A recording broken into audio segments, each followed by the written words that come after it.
How to play eFootball with friends cross-platform. Welcome to Glitz Sosara and let's get right into this video. The good news is that eFootball does support cross-platform play.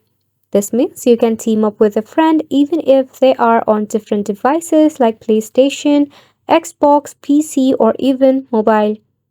So firstly, you need to link your Konami ID. Both of you and your friend will need a Konami ID to play together on across platforms. If you don't have one, just create on the website myone.konami.net.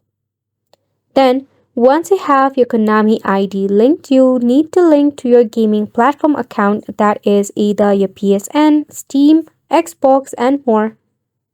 Now to add your friends on your eFootball, search for your friend using the Konami ID within the eFootball game.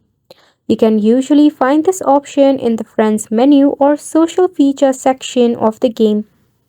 Play together, which means you can create your own match room with a unique match room ID as well. By this way, you'll be able to play your eFootball with your friends cross-platform. Which wraps up the tutorial as well. Thank you so much for tuning in.